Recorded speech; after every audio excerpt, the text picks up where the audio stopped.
Mummy आप ही पापा को समझाओ ना। अभी 2-3 महीने में मेरे पीसीएस की मुख्य परीक्षा का परिणाम आ जाएगा।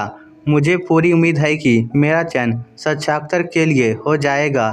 बस थोड़े से दिन और शादी की बात भूल जाइए। निशा ने अपनी मम्मी के पास पापा तक उसकी गुहार पहुंचाने की अर्जी लगाई। निशा एक 25 वर्षीय पढ़ी लिखी सपने देखने वाली युवती है। निशा एक प्रतिभाशाली छात्रा रही है। शायद अगर छात्रा होती तो जिंदगी में कहीं और होती। निशा अपने पापा के कारण भोपाल नीट में पढ़ने से वंचित रह गई थी।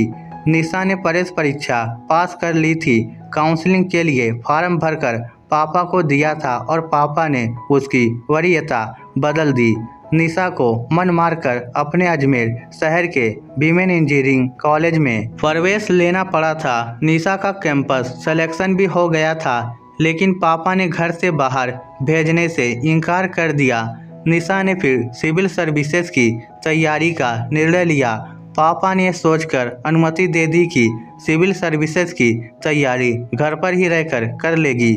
लोगों में नाम होगा कि अग्रवाल जी अपनी बेटी को कितना प्रोत्साहित करते हैं, उसे तैयारी करा रहे हैं। घर की घर में रहेगी तो शादी के लिए लड़के से मिलवाना भी आसान होगा। जैसे ही कोई अपनी हैसियत के अनुसार लड़का मिलेगा, इसकी शादी करवा देंगे। अपने पापा के मंसूबों से बेखबर निशा दिलो जान से परीक्षा की तैयारी में लगी हुई थी। एक तो पीसीएस की रिक्तियाँ साल 2 साल में आती हैं, दूसरी परीक्षा संपूर्ण होने की प्रक्रिया में ही सालों लग जाते हैं। निशा के लिए प्रथम प्रयास ही अंतिम प्रयास था। उसके लिए ये परीक्षा आर पार की लड़ाई थी। निशा की मेहनत का फल भी उसे मिल रहा था, लेकिन असली सफलता अभी भी उससे थोड़ा दूर थी। इसी बीच इस लड़के सुधीर का रिश्ता आ गया था। घर और वर दोनों ही निशा के पापा को भाग गए थे और वह इस लड़के से निशा की शादी करवाने का पूरा मंतव्य बना चुके थे। लड़के लड़की को मिलाना तो एक औपचारिकता मात्र थी। दोनों ही परिवार इस रिश्ते पर अपनी मुहर लगा चुके थे। शादी अभी कुछ समय तक टाली जा सके, इसके लिए निशा अपनी मम्मी से गुहार कर रही थी, लेकिन निशा की मम्मी उसके पापा को समझा नहीं सकी।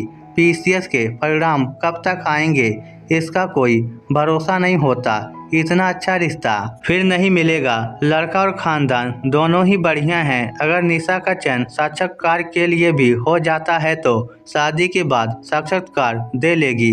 पीसीएस वालों ने शादीशुदा व्यक्तियों के प्रवेश पर रोक थोड़े न लगा रखी है।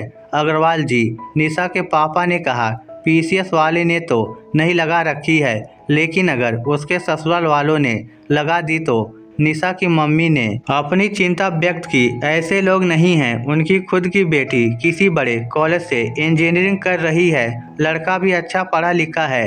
निशा का पिता हूँ, उसका दुश्मन नहीं। उसके भले के लिए ही अभी शादी करवा रहा हूँ। उम्र बढ़ने के बाद अच्छे रिश्ते नहीं मिलते। बाकी तो निशा की किस्मत है, लड़के वाले आते ही होंगे। तैयारी करो। निशा को भी समझा देना, कोई आलतू फालतू बात ना करे। ऐसा कहकर निशा के पापा चले गए थे। सुधीर बेंगलोर में एक आईटी कंपनी में अच्छे पैकेज पर काम करने वाला सुलझा हुआ लड़का था। सुधीर अपने मम्मी पापा के साथ निशा को मिलने के लिए आया। सुधीर के मम्मी पापा तो उसके चाचा चाची बुआ मासी को भी साथ लाना चाहते थे, लेकिन सुधीर ने यह कहकर इनकार कर दिया था कि इतने लोगों को ले जाकर किसी लड़की को नुमाइश की वस्तु बना देना उसे पसंद नहीं है। सुधीर और उसका परिवार अग्रवाल जी के घर निशा से मिलने मतलब उसे देखने के लिए पहुंच गए। अग्रवाल जी के घर पर बाकी औपचारिकताओं के बाद निशा और सुधीर को एक दूसरे से बात करने के लिए भेज दिया गया। निशा को भी सुधीर सुलझा हुआ लगा। सुधीर को भी निशा जीवन साथी के रूप में अच्छी लगी। निशा ने सुधीर से बातों बातों में पूछा था कि अगर आपकी पत्नी का राज सेवाओं में चयन हो जाए तो आप क्या करेंगे। सुधीर ने जवाब दिया, अव्वल तो कोई उच्च पद पर आसीन लड़की मुझ जैसे सॉफ्टवेयर इंजीनियर से शादी क्यों करेगी। अगर कर भी ली तो निश्चित तौर पर मुझे या तो वर्क फ्रॉम होम लेना होगा, या अगर वर्क फ्रॉम होम नहीं मिला तो बेंगलोर की नौकरी छोड़कर उसी राज्य में आकर रहना होगा। छोटी जगहों पर मुझ जैसे सॉफ्टवेयर इंजीनियर के लिए नौकरी हो भी सकती है और नहीं भी। हर बार पत्नी ही नौकरी क्यों छोड़े, वह भी इतनी अच्छी नौकरी जो इतनी प्रतिस्पर्धा के बाद मिलती है। जरूरत पड़ी तो मैं तो घर भी संभाल सकता हूँ। एक राज की बात बताऊँ? हाँ बताओ ना, निशा ने कहा। मैं तो खुद भी तैयारी करना चाहता था, लेकिन किताबों की इतनी लंबी लिस्ट देखकर डर गया था। सही में इस परीक्षा को उत्तीर्ण करने वाले लोग किसी दूसरे ग्रह के ही प्राणी होते होंगे। अपनी बात खत्म करते ही सुधीर की मुस्कुराहट हंसी में बदल गई थी। निशा भी सुधीर की बातें सुनकर खिलखिलाने लगी थी। निशा को सुधीर की बातों ने आश्वस्त सा कर दिया था। दोनों के घर वालों ने 2 महीने के अंदर निशा और सुधीर का विवाह भी करवा दिया था। शादी के 15 दिन बाद ही निशा सुधीर के साथ बेंगलोर आ गई थी।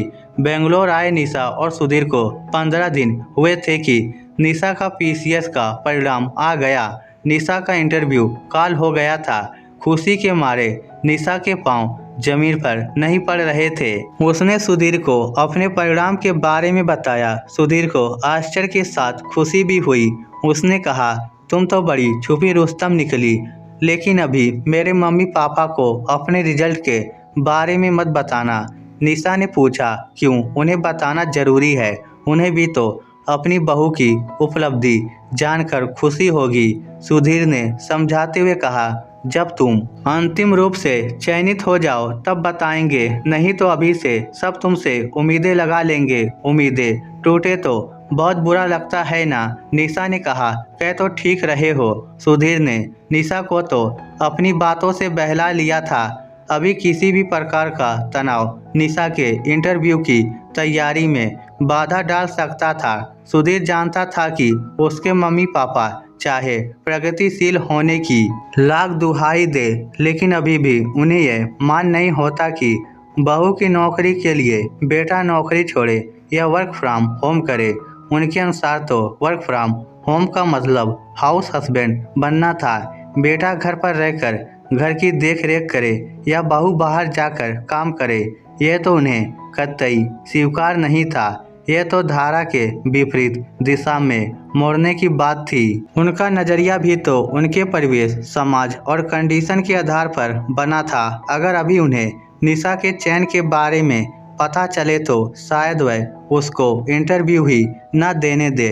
बहू का पद बेटे के पद से बड़ा उन्हें किसी भी कीमत पर स्वीकार नहीं होगा। बहू का दर्जा बड़ा हो गया तो बहू के परिवार वालों का दर्जा भी बड़ा हो जाएगा। फिर लड़के वाले होने के अहंकार और श्रेष्ठता का क्या होगा? जब पति पत्नी आपसी समझ और चर्चा के आधार पर निर्णय करते हैं, तब भी ऐसे जोड़े के प्रति समाज का नजरिया यही रहता है कि पति जोरू का गुलाम है। कभी कोई पति की हर बात को आंख मूंद कर मानने वाली पत्नी को तो शौहर की गुलाम कहकर ताना नहीं मारता। हमारा नजरिया ही ऐसा बन गया है कि गुलामी, चुप्पी, सिर्फ कर्तव्यों का पालन करना ही संस्कारी और अच्छी महिला होने का अर्थ मानते हैं। खैर, आगे जो होगा देखा जाएगा, लेकिन अभी तो निशा को पूरे तरीके से तनाव रहित रहना होगा ताकि वह अच्छे से तैयारी कर सके। अंतिम चरण पर पहुंचकर अगर चयन न हो तो कितना बुरा लगेगा निशा को। निशा ने अपने मम्मी पापा को अपने चयन के बारे में बता दिया था, इस हिदायत के साथ कि वह उसके सास ससुर से इस बारे में जरा भी चर्चा न करे। निशा बेंगलोर में रहते हुए ही तैयारी कर रही थी। सुधीर उसे घर के कामों में मदद कर देता था। वाकई में बड़े काम तो सुधीर ही करता था। सलाद काटने, थाली पोंछने, डाइनिंग टेबल पर खाना लगाने जैसे काम निशा करती थी। खिचड़ी, दलिया, पुलाव, दाल चावल आदि आसानी से और जल्दी से बनने वाला खाना और खाया जा रहा था। निशा का साक्षात्कार अजमेर था। अपने घर पर बिना बताए सुधीर निशा को साक्षात्कार दिलवाने अजमेर ले गया। निशा का साक्षात्कार बहुत ही अच्छा रहा। उसे अंतिम रूप से चयनित होने की पूरी उम्मीद थी। निशा और सुधीर वापस बेंगलोर लौट गए थे। 2 महीने बाद सुबह 6 बजे सुधीर का फ़ोन बजा। ट्रिंग ट्रिंग। सुधीर ने उम्मीदी आंखों से फ़ोन की स्क्रीन पर देखा तो पापा का नाम चमचमा रहा था। आज पापा ने इतनी सुबह क्यों फ़ोन किया है? घर में सब सही तो होगा ना? ऐसा सोचते हुए सुधीर ने फ़ोन उठा लिया। फ़ोन उठाते ही विस्फोट सा हुआ। बरखुरदार अब इतने बड़े हो गए हैं कि घर के पास से चले जाएंगे, लेकिन घर नहीं आएंगे। जयपुर आकर चले गए। वह तो आज के अखबार से हमें पता चला। सुधीर के पापा फ़ोन पर दहाड़ रहे थे। सुधीर सोचने लगा, अखबार से कैसे? तभी उसे याद आया कि पापा आपको बताने ही वाले थे एक बार निशा का अंतिम रिजल्ट आ जाए। ये सोचकर नहीं बताया था। रिजल्ट आ गया क्या? तब तक फ़ोन माँ ले चुकी थी। अभी भी तुझे उस कल की आई लड़की की फिक्र है। हम तो अब तेरे कुछ रहे ही नहीं। हाँ, आ गया रिजल्ट। तेरी निशा ने टॉप किया है। अखबार में फ़ोटो भी आई है। सुबह से कई लोगों के फ़ोन आ गए हैं। सब हम पर ताना कस रहे हैं। अब तो बहू कलेक्टरनी बन गई है। बेटा बहू दोनों ही राजस्थान आ जाएंगे। अब बेटे को नौकरी की क्या ज़रूरत है? बहू ऑफिस जाएगी, बेटा घर देखेगा। बेटा तू हमारी खूब जग हंसाई करवा रहा है। हमें पता होता कि महारानी जी कलेक्टर बनने के सपने देख रही हैं तो कभी तेरी शादी ही नहीं करवाते। सुधीर ने कहा, माँ तुम तो चाहती थी कि मैं तैयारी करूं। मैंने ही मना कर दिया था। तुम्हें तो खुश होना चाहिए कि तुम्हारी बहू ने ही सही तुम्हारा सपना पूरा कर दिया। तू ही खुश हो ले। जोरू का गुलाम बनकर मैं क्या इस बात की खुशी मनाऊं कि मेरा बेटा अब मेरा नहीं रहा। माँ ने कहा, माँ पत्नी अर्धांगिनी होती है, यानी कि पति का आधा अंग। तो अपने आधे अंग की उपलब्धि पर तो खुश होना चाहिए। पति चाहे निशा का बन जाऊं, लेकिन बेटा तो तुम्हारा ही रहूंगा। माँ की जगह कभी पत्नी थोड़ी ना ले सकती है। सुधीर ने समझाने की कोशिश की, अब तू बेकार की बातें मत बना। परीक्षा दे दी, पास भी हो गई, लेकिन अब ज्वाइन करने का विचार उसके दिमाग से निकलवा दे तो बेंगलोर में और वह यहाँ राजस्थान में गृहस्थी कैसे चलेगी? माँ ने अंतिम पत्ता फेंकते हुए कहा, माँ हम लोग 2 दिन बाद जयपुर आते हैं, फिर विस्तार से बात करेंगे। ऐसा कहकर सुधीर ने फ़ोन काट दिया था। निशा चुपचाप अपने आंसू जज्ब किए सुधीर और उसके मम्मी पापा की बातें सुन रही थी। वाकई में बहुत नाराज है। आंखों में आंसू भरे हुए निशा रुधे गले से कहा, सुधीर इसे यहीं ख़त्म करते हैं। आप मेरे लिए वह कर रहे हो जो मेरे पापा ने भी नहीं किया। मेरे पापा भी शायद ऐसे ही रिएक्ट करते। हम मम्मी जी को अभी फ़ोन करके बोल देते हैं कि मैं ज्वाइन नहीं करूँगी। वैसे भी चयनित होना मेरा सपना था। निशा को यह तो एहसास हो गया था कि उसका चयन हो गया है और इस बात से सुधीर के मम्मी पापा खुश नहीं हैं। वाकई में बहुत नाराज है। आंखों में आंसू भरे हुए निशा ने रुधे गले से कहा, सुधीर इसे यहीं ख़त्म करते हैं। आप मेरे लिए वह कर रहे हो जो मेरे पापा ने भी नहीं किया। मेरे पापा भी शायद ऐसे ही रिएक्ट करते। हम मम्मी जी को अभी फ़ोन करके बोल दे हैं कि मैं ज्वाइन नहीं करूँगी। वैसे भी चयनित होना मेरा सपना था। चयन के बाद नौकरी करूँ या ना करूँ मुझे कोई फ़र्क नहीं पड़ता, लेकिन मुझे फ़र्क पड़ता है तुम केवल चयनित नहीं हुई हो, तुमने टॉप किया है। तुम ये नौकरी, पद, प्रतिष्ठा सब डिजर्व करती हो। अगर तुम मेरी जगह होती तो मेरे सपने के लिए तुम भी तो वही करती जो मैं करना चाहता हूँ। बहुत खुशी खुशी करती। हमेशा लड़की ही नौकरी क्यों छोड़े? जब तुम्हें मुझसे बेहतर नौकरी मिली है तो मुझे अपनी नौकरी छोड़नी चाहिए, सुधीर ने कहा। लेकिन सुधीर, लोग क्या कहेंगे? कहेंगे मैंने तुम्हारे घर वालों से दूर कर दिया। तुम मेरे लिए इतना बड़ा बलिदान क्यों करोगे? लोग मुझे कुसंस्कारी लड़की कहेंगे, सुधीर ने सुबकते हुए कहा। यह लोगों का नज़रिया है। स्त्री और पुरुष दोनों के सामान्य लोग को दो अलग नज़रिए से देखते हैं। स्त्री नौकरी छोड़े तो एक सामान्य घटना है, जैसे उन्हें तो यही करना चाहिए।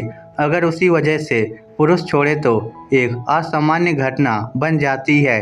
ये कोई बलिदान नहीं है, एक इंटेलिजेंट निर्णय है। सरकारी नौकरी ज़्यादा सुरक्षित होती है। दूसरा, हमें हमारे लोगों के साथ रहने को मिलेगा। तुम मुझे मेरे घर वालों से अलग नहीं कर रही हो, बल्कि उनकी खुद की संकीर्ण सोच और नज़रिया उन्हें हमसे दूर कर रहा है। धीरे धीरे वह समझ जाएंगे कि उनका बेटा सही कर रहा है। सुधीर ने समझाने की कोशिश की, लड़की को बाहर काम करने की अनुमति मात्र मिल जाए, हम लड़कियों के लिए उतना ही काफ़ी होता है। तुम्हारी बातें तो पता नहीं किस स्तर की है। निशा ने अपनी बड़ी बड़ी आंखों को और बड़ा करते हुए कहा, हम केवल नारों में स्त्री पुरुष समानता की बात करते हैं। वास्तविक धरातल पर तो बहुत कुछ किए जाने की ज़रूरत है। लोगों के नज़रियों को बदलने की ज़रूरत है। लड़की को अनुमति क्यों मांगनी पड़े? अनुमति अगर मांगनी पड़ती है तो उसका अर्थ ही यह है कि लड़की पर हम अपना अधिकार मानते हैं। लड़की जब बाहरी परिवेश से प्रभावित हुए बिना अपना निर्णय लेगी तभी सशक्त होगी। मैं कोई महान कार्य नहीं कर रहा हूँ। अगर कल को मुझे तुमसे बढ़िया पद मिल जाए तो तुम भी वही करना जो अभी मैं कर रहा हूँ। सुधीर ने कहा, मैंने तो कभी इस पर गौर ही नहीं किया। मैं तो यही सोचती थी कि घर तो पूरी तरीके से लड़की की जिम्मेदारी है, लड़का चाहे तो मदद कर सकता है। निशा ने कहा, इसी सोच के कारण तो हर कामकाजी महिला से यही प्रश्न पूछा जाता है कि आप अपने घर और काम में तालमेल कैसे बिठाती हैं। कभी किसी पुरुष से तो ये पूछा नहीं जाता। उसके बाद भी स्त्री समानता का ढोल पीटते हैं। सुधीर ने कहा, तुम सही में ही फॉर सी हो। निशा ने सुधीर के गले लगते हुए कहा, चलो अब रेडी हो जाओ। मेरी अर्धांगिनी ने पीसीएस टॉप किया है, सेलिब्रेशन तो बनता ही है। मेरे आधे अंक की उपलब्धि मेरी ही तो उपलब्धि हुई। सुधीर ने निशा का माथा चूमते हुए कहा, इस स्टोरी को लेकर आपकी क्या राय है? नीचे कमेंट करके हमें ज़रूर बताइएगा। धन्यवाद।